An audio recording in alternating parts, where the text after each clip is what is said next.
بسم اللہ الرحمن الرحیم وصلی اللہ وسلم علی نبینا و مولانا محمد وعلی آلہ و اصحابہ اجمعین، اما بعد۔ کتاب الترجل کا باب شروع ہو رہا ہے۔ باب ما جاء فی رد الطیب۔ روایت حسن ابن علی اور ہارون ابن عبداللہ دونوں کے حوالے سے جا رہی ہے۔ عن ابی ہریرہ رضی اللہ عنہ قال قال رسول اللہ صلی اللہ علیہ وسلم من عرض علیہ طیب فلا یردہ فإنہ طیب الریح خفیف المحمل۔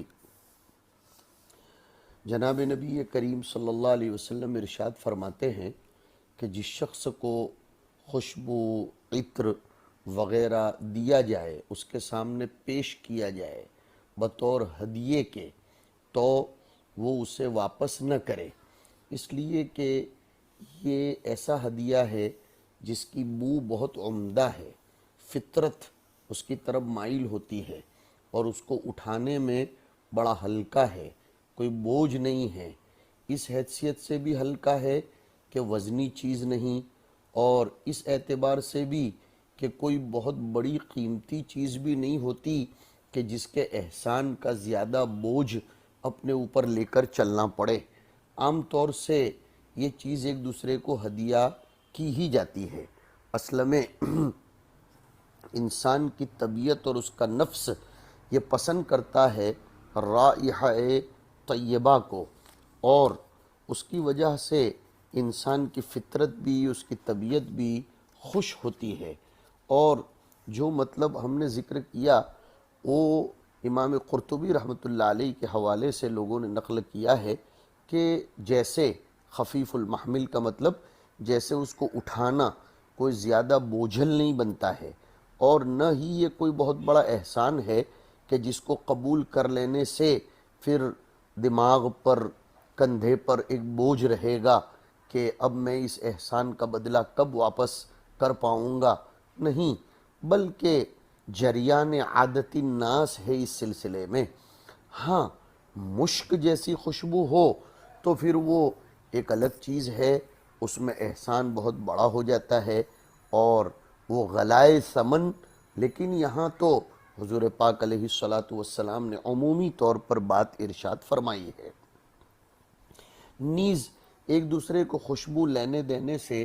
طبیعتوں میں بھی محبت پیدا ہوتی ہے، استجلاب انس ہوتا ہے، یہ مقاصد بھی اس میں شامل رہیں گے۔ اس کے بعد کا ترجمۃ الباب ہے طیب المرأۃ للخروج۔ اصل میں دیکھیے، عورتیں ویسے بھی ان کو نکلنے سے منع کیا گیا ہے۔ ان کے باب میں قرآن کریم کہتا ہے وَقَرْنَ فِي بُيُوتِكُنَّ وَلَا تَبَرَّجْنَ تَبَرُّجَ الْجَاهِلِيَّةِ الْأُولَى، اور حدیث شریف میں آپ حضرات نے مشکات شریف کی جلد ثانی میں بالکل شروع میں پڑھ لیا ہے کہ عورت جب گھر سے باہر نکلتی ہے تو شیطان اس کے ساتھ ہو لیتا ہے، بلکہ چاروں طرف سے شیطانی ہوسناک نظریں اور طاقتیں اس کو اپنی طرف کھینچتی ہے۔ خاص طور پر عورتوں کو چاہیے کہ جب وہ نکلے، کسی ضرورت کی بنیاد پر اگر ان کو نکلنا پڑے تو خوشبو لگا کر نہ نکلیں۔ عورتیں اگر خوشبو لگانا چاہتی ہیں تو اپنے شوہروں کی خاطر، ان کی محبت کے استجلاب کی خاطر، استئناس کی خاطر گھر کی چہار دیواری میں خوشبو لگائیں۔ باہر نکلتے وقت انہیں خوشبو لگانے کی بالکل اجازت نہیں ہے، بلکہ بعض روایتوں میں تو ایسی عورتوں پر لعنت بھیجی گئی ہے، اس لیے کہ وہ فتنے کا باعث بنتی ہے۔ تو طیب المرأۃ للخروج ای للخروج من البیت، روایت دیکھیے گا جس میں حضور اکرم صلی اللہ علیہ وسلم نے مردوں اور عورتوں کی خوشبو کے درمیان فرق بھی بیان کیا ہے کہ اگر عورت کو کبھی خوشبو لگانی پڑ جائے تو اس میں کلر ہو، مہک نہ ہو، اور مردانگی ہے اس میں، اس کو کلر کی طرف زیادہ مائل نہیں ہونا چاہیے۔ طیب الرجال یہ ہو کہ اس میں مہک ہو، رنگ نہ ہو۔ جی ہاں، دیکھیے اب روایت کتاب میں حدثنا مسدد قال حدثنا يحيى قال اخبرنا ثابت بن عمارة قال حدثني غنیم ابن قیس المازینی الکعبی ابو العنبری البصری، نبی کریم صلی اللہ علیہ وسلم کا زمانہ پایا لیکن آپ کی زیارت کا موقع نہ مل سکا۔ حضرت عمر کے پاس وفد میں تشریف لائے تھے اور عتبہ ابن غزوان کے ساتھ مل کر انہوں نے غزوہ کیا تھا۔ ابن سعد نے بھی ان کا تذکرہ فرمایا ہے، اور ابن سعد کے حوالے سے حضرت سہارنپوری علیہ الرحمن نے لکھا ہے کہ کان ثقتاً قلیل الحدیث، اور نسائی نے ان کو ثقہ کہا ہے، ابن حبان نے بھی ان کا شمار ثقات میں فرمایا ہے۔ وہ آگے بڑھیے۔ عن ابی موسیٰ ای ابی موسیٰ الاشعری رضی اللہ عنہ عن النبی صلی اللہ علیہ وسلم قال اذا استعطرت المرأة فمرت على القوم ليجدوا ريحها فهي كذا وكذا قال قولا شديدا۔ اذا استعطرت المرأة ای استعملت العطرہ، جب کوئی عورت خوشبو کا استعمال کرے، اور ایسی خوشبو جس کے اندر مہک زیادہ ہو، کلر کے مقابلے میں مہک کا غلبہ ہو، اور وہ عورت پھر یہ خوشبو ایسی مہکدار لگا کر گزرتی ہے، علی القوم ای علی الرجال، یہ یہاں قوم کا ترجمہ رجال سے کرنا پڑے گا تاکہ لیجدوا ریحہا والا جملہ اس کے ساتھ مناسب ہو جائے،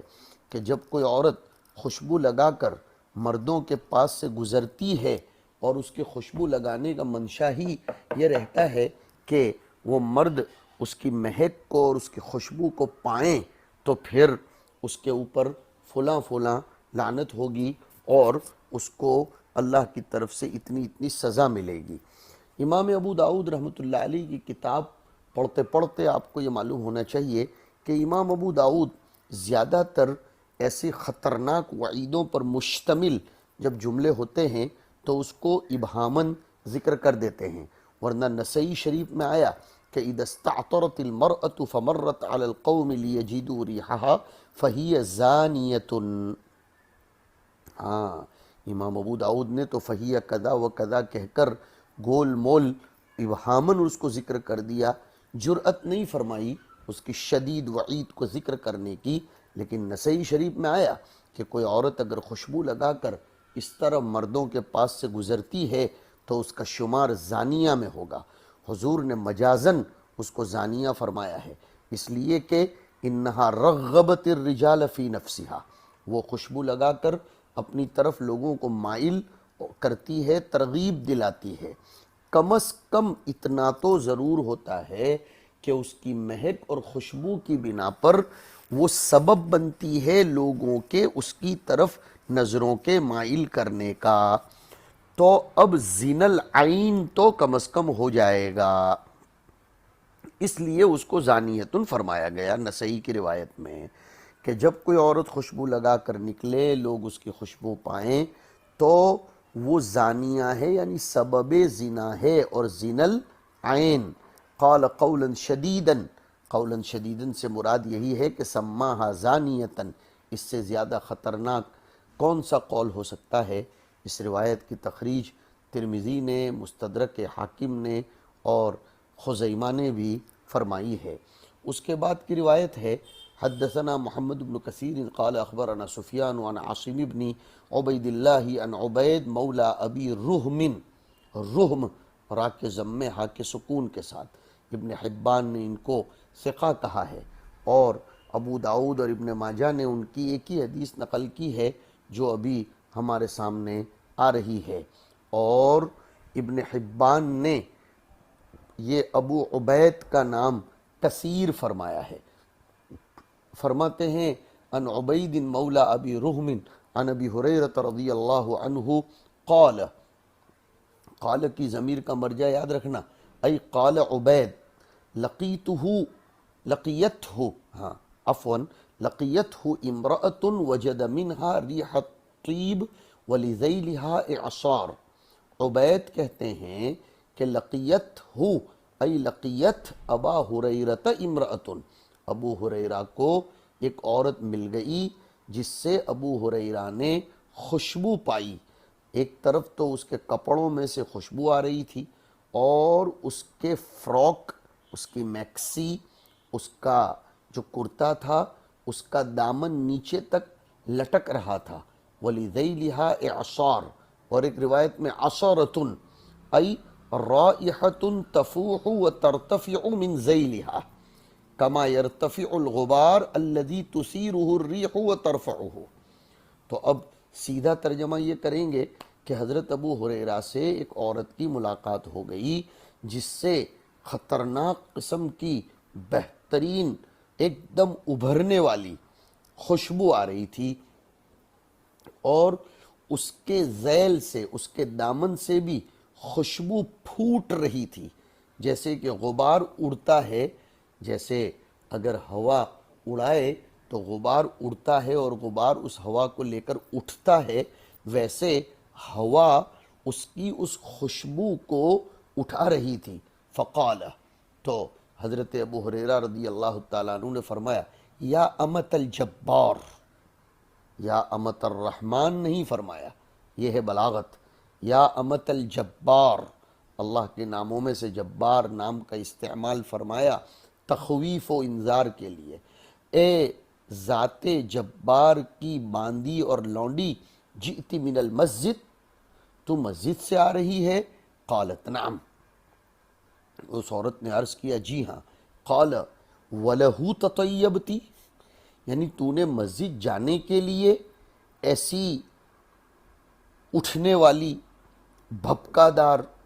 بہت زیادہ ابھرنے والی خوشبو لگائی تھی؟ قالت نعم، اس نے کہا جی ہاں۔ قال، تو حضرت ابو ہریرہ نے فرمایا، انی سمعت حبی ابا القاسم صلی اللہ علیہ وسلم یقول، میں نے میرے پیارے ابو القاسم محمد صلی اللہ علیہ وسلم کو یہ فرماتے ہوئے سنا ہے کہ لا تقبل صلاة لامرأة تطیبت لهذا المسجد حتى ترجع فتغتسل غسلها من الجنابت، کہ ایسی عورت کی خوشبو جس نے لگائی ہو، ایسی عورت کی کوئی نماز قبول نہیں ہوگی جس نے صرف مسجد جانے کے لیے خوشبو لگائی ہو۔ اندازہ لگائیے، جب مسجد جانے کے لیے خوشبو لگانے پر عدم قبول صلاۃ کی وعید آ رہی ہے، تو بازاروں میں، مول میں، یا باہر شادیوں میں، تقریبات میں جانے کے لیے خوشبو، پرفیوم اور سینٹ یہ لگانے کی کیسے اجازت ہو سکتی ہے؟ اچھے اچھے گھرانوں میں یہ بیماری پائی جاتی ہے، الامان والحفیظ۔ تو حضور فرماتے ہیں کہ اس عورت کی کوئی نماز قبول نہیں ہوگی جو مسجد جانے کے لیے خوشبو لگائے، جب تک کہ وہ لوٹ کر اتنا اہتمام سے غسل کر لے جس اہتمام سے غسل جنابت کیا جاتا ہے، یعنی بالکل وہ اس خوشبو کے آثار تک کو مٹا دے، زوال طیب ہو جائے، تب جا کر اس کی نماز قبول ہوگی۔ اس کے بعد کی روایت نفیلی اور سعید ابن منصور کے حوالے سے عن ابی ہریرہ رضی اللہ تعالی عنہ قال قال رسول اللہ صلی اللہ علیہ وسلم ایما امرأة اصابت بخورا فلا تشہدن معنا العشاء قال ابن نفیل الآخرۃ، کہ جس عورت نے بھی بخور لگایا ہو، خوشبودار خوشبو لگائی ہو، تو وہ ہمارے ساتھ عشاء میں ہرگز شرکت نہ کرے۔ خاص طور پر فرمایا کہ عشاء آخرہ میں، مغرب کو عشاء اولا کہا جاتا ہے، بخور ایک خاص قسم کی خوشبو آتی ہے جس پر کوئلہ وغیرہ رکھ کر پھر اس کو جلایا جاتا ہے تو دخان مطیب بن جاتا ہے، خوشبودار دھواں نکلتا ہے۔ حضور اکرم صلی اللہ علیہ وسلم نے فرمایا ایسی خوشبو لگانے والی عورت ہمارے ساتھ عشاء میں بالکل نہ آئے، اس لیے کہ وہ تاریکی کا وقت ہے، اور تاریکی کے وقت میں فتنے کا احتمال بنسبت دوسرے اوقات کے زیادہ ہوتا ہے۔ یہاں عشاء آخرہ کی قید احترازی نہیں ہے بلکہ واقعی اور اکثری ہے کہ یہ وقت چونکہ فتنے کا زیادہ ہے تو خاص طور پر ایسے وقت میں تو وہ خوشبو نہ لگائے اور اوقات میں بھی نہ لگائے۔ اور شارح ابن رسلان فرماتے ہیں کہ جب بخار یعنی بخور لگائی ہوئی عورت کو عشاء کے وقت میں حاضری جائز قرار نہیں دی گئی تو فجر اور ظہر وغیرہ کے وقت میں تو بدرجہ اولا حاضری کی اجازت نہیں ہوگی، اس لیے کہ جب روشنی ہو، اجالا ہو تو عورت اجانب کے سامنے ظاہر ہوگی اور وہ اس کو محسوس کریں گے، اور یہ ان شرطوں میں سے ایک ہے جس کے باب میں ان علماء کرام نے بھی شرطیں لگائی ہیں جو مسجد جانے کے جواز کے قائل ہیں کہ وہ متطیبہ نہ ہو، متزینہ نہ ہو، اور خلخال پازیب آواز والے نہ پہنے ہوں، فاخر شاندار لباس نہ پہنے ہوں، مردوں کے ساتھ اختلاط نہ ہو، وہ نوجوان اور نوعمر نہ ہو۔ مطلب یہ ہے کہ ایسی ہیئت و حالت میں نہ جائے جس سے افتنان اور فتنہ پیدا ہوتا ہو اور راستے میں بھی کسی فتنے کا اندیشہ ہو تو پھر اس کے لیے اس طرح نکلنے کی اجازت نہیں ہے۔ یہ ان لوگوں کے یہاں بھی ہے جو عورتوں کے مسجد جانے کے جواز کے قائل ہیں، ان کے یہاں یہ سب شرائط ہیں۔ عزیز طلبہ اور سامعین اندازہ لگائیں کہ عورت کو خوشبو لگانے پر مسجد جانے کے باوجود کتنی شدید وعیدیں ذکر فرمائی گئی ہیں، تو ہمارے معاشرے میں یہ بیماری آئے دن پھیلتی، بڑھتی اور پنپتی جا رہی ہے۔ لڑکیاں کالج جاتے وقت، اسکول جاتے وقت، نوجوان عورتیں، اور اب تو دیکھا جاتا ہے کہ بوڑھی عورتوں میں بھی شوق جاگتا ہے اور وہ اس قسم کی خوشبوئیں لگا کر شادیوں کی تقریبات میں، بلکہ افسوس یہ ہوتا ہے کہ کبھی موت میت کی محافل میں بھی خوشبو لگا کر جاتی ہیں۔ بعض عورتوں کو اس طرح بھی سنا اور دیکھا گیا کہ وہ اپنے زیورات بھی ظاہر کر کے جاتی ہیں اپنے گلے پر یا اپنے گریبان میں یا اپنے ہاتھ پیر میں۔ اللہ رب العزت ارشاد فرماتے ہیں کہ وَلَا يُبْدِينَ زِينَتَهُنَّ إِلَّا مَا ظَهَرَ مِنْهَا، لہٰذا ہمیں معاشرے میں ان چیزوں کی اصلاح کی طرف بھی توجہ دینے دلانے کی ضرورت ہے۔ شریعت نے جن چیزوں کی اجازتیں دی ہیں اس کو اپنی حدود تک رکھنا چاہیے، اس سے اس کو تجاوز نہیں کرنا چاہیے۔ اور یہ خوشبو سے ویسے بھی پھر جنات مائل ہوتے ہیں، جن کے لحوق اور مس کا بھی خطرہ رہتا ہے۔ یہ سب باتیں بھی ہمیں لوگوں کو سنانے کی، سمجھانے کی شدید ترین ضرورت ہے، جس کی وجہ سے ہمارا سماج اور معاشرہ گناہوں سے بچے۔ دیکھو طلبہ عزیز، گناہ کرنا تو برا ہے لیکن گناہ کا تسبب، اس کا سبب بننا، یہ بھی برا ہے۔ اسی لیے آپ حضرات نے مشکات شریف میں پڑھا لعن اللہ الناظر والمنظور الیہ، اللہ رب العزت دیکھنے والے پر تو لعنت کرتے ہیں لیکن جو اس ہیئت پر، حالت پر نکلتا یا نکلتی ہے کہ اس کی طرف لوگوں کی نظریں اٹھے تو اس پر بھی حق تعالی شانہ کی لعنت ہوتی ہے۔ اللہ رب العزت جس کو اپنی رحمت سے دور کر دے پھر ایسی عورت اور ایسی بندی کی زندگی میں کوئی خیر و برکت نہیں ہوتی۔ اللہ رب العزت ان چیزوں کو سمجھنے کی، برتنے کی توفیق ارزانی فرمائے۔ وصلی اللہ علی النبی الکریم۔